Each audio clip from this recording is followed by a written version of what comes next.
So you did it.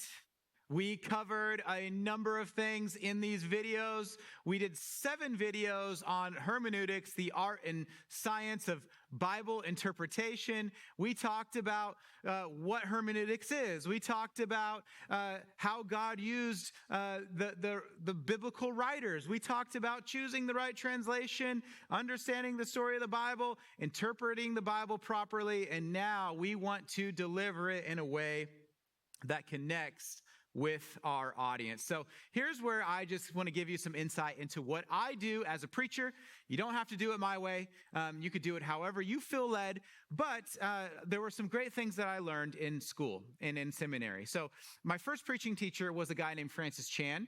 We would preach to him on a weekly basis. We'd have to write a sermon, deliver it to the class. He would critique our sermons. He even went on later and continued to listen online and give feedback. So I'll give you a little bit about what I learned from him.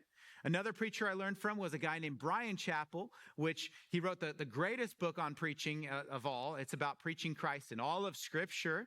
And so if you want to learn how to preach gospel-centered sermons, I recommend getting that book so you could begin to see the Bible through the lens of Christ. And then finally, another guy that I had as a preaching teacher, unfortunately, this guy has fallen, but he actually did a good job teaching. And this is a guy named Steven Lawson, Dr. Steven Lawson. And so I want to give you just some things that I learned from these guys.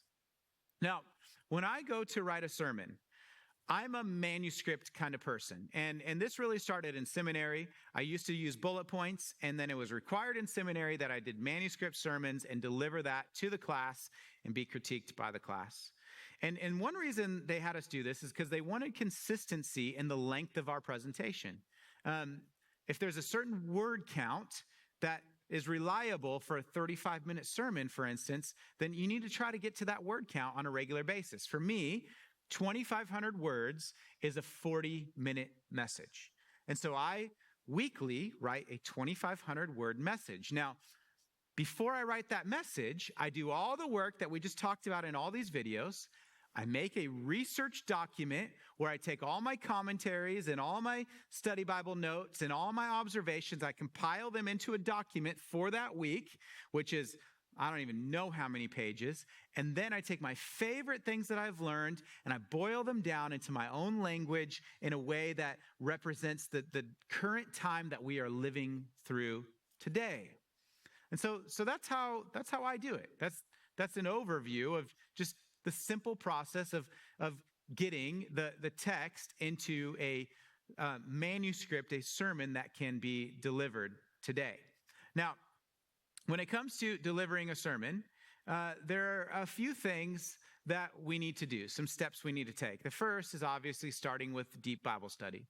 And that's what this course has been all about.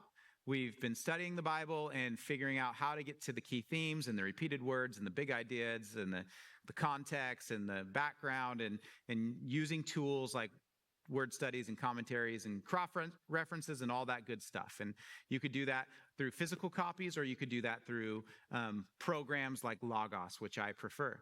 Step number 2 then is identifying a core message. Last week I was in the book of Exodus, and we were talking about the burning bush. And what I discovered was the core message of that scene in Exodus chapter 3 is God was revealing his plan for Moses to set the people free from slavery in Egypt. But before Moses could carry out this ultimate calling upon his life, Moses had to have a proper understanding of who God was so that Moses could have a proper understanding of who he was. And we see that as Moses bows before God, as Moses wrestles with, can I really do this? And all God says is, I'm with you. That's all you need to know. You could do it because I am with you. And so that was the core message. And so that was the thesis of my sermon. And then I build that, I take that thesis, and I personally like to create 3 points around that thesis. And so for me, that week was point number 1, God meets us where we're at. Okay. If we're going to get to know who God is and who we are, then the good news is God meets us on our journey exactly where we're at. The second thing that we talked about in the text is that that God is faithful to his word, and what he says about us is what ultimately matters. God told Moses that he would be with him, and he was. That's all Moses needed to know. And so God, similarly, when we understand who we are and who God is, he meets us where we're at, and his faithfulness inspires trust in our lives. And he will follow through with his word. And then the final point was that God is with you always. And so we saw that as Moses went out and began to fulfill his calling. And so what I did is I would organize my sermon around these three different points. Now, as I'm developing points, I want them to be clear. I want them to be compelling. I want them to be supported by other subpoints that bolster up what I'm trying to say, so that I'm not just saying something and just saying, take my word at it. I want to show them chapter and verse. So personally, I read every verse of the chapter, and I break down the chapter into sections of an outline. And then I explain verse by verse how the verses support the principles that I've crossed over from the original audience to the modern audience today. And I give them ways of applying it. Ways of, for example, we talked about reverence. And so here's an application. Have you lost your reverence? Well, when you come into a worship service, do you think twice about what you're doing? Do you even think twice about what you're saying? What would it look like for you to approach God as Moses approached God? What would it look like for you to have a high and holy calling as Moses had a high and holy calling? Okay, so I eventually get to applications, and I'll encourage them this week. Spend regular time with God, getting to know him. This week, spend time asking God to reveal who you are to yourself, to give a good look in the mirror, what's going on in your heart and what's holding you back. Okay, so we build our points, and then we build personal, practical application around those points. That is step number 5, making it personal and practical. So after we've developed strong, clear points, we make it personal and practical. Number 6, the next thing that we do is we want to try to get people interested. So I personally open with stories. Last week, I opened with the story of getting to learn from R.C. Sproul, and just how meaningful it was to hear about him and his love for God and his desire that others would know God. And my sermon was all about knowing God, so I figured it'd be great to start with that story. And as I told that story, it drew people in. You get one chance to make an impression, so grab their attention right off the get-go. You want to grab their attention at the start, and you want to leave them with an impact at the end.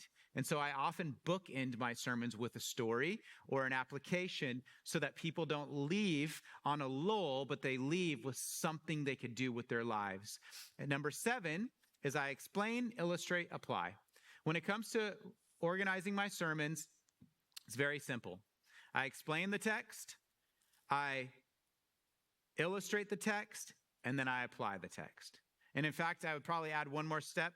I would read the text. So read it, explain it, illustrate it, apply it. Number 8, practice your delivery.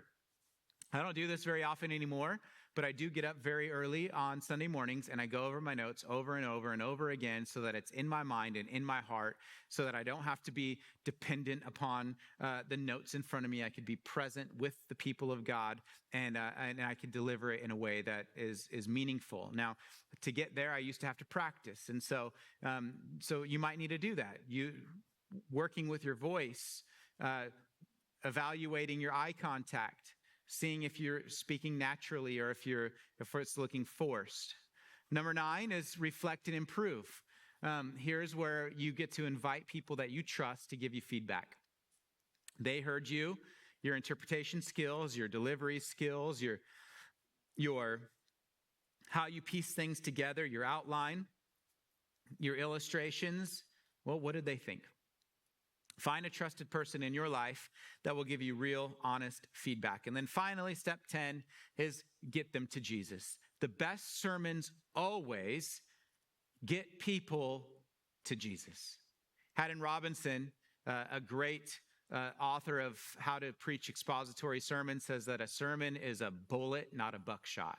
We're piercing straight through. We're not doing a scattered thing. We're getting straight to the heart, and we're getting them to Jesus Christ. Charles Spurgeon said that a sermon is a trumpet to awaken slumbering souls. When we preach, it's not just a task that we got to get it over with. No, it's awakening the dead.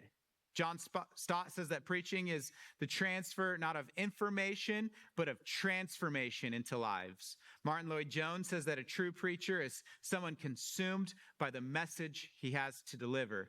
Tim Keller says that preaching is not simply about explaining the text, but showing how it points to Christ and applies to our lives. Alistair Begg says a sermon is good when the text is explained clearly and applied passionately. Billy Graham says a good sermon is one that leads people to Christ, not just to knowledge. And John Piper says good preaching is not just the transformation of knowledge, but the awakening of worship. Let me close with this. If you want to be effective at bringing the text to life for people,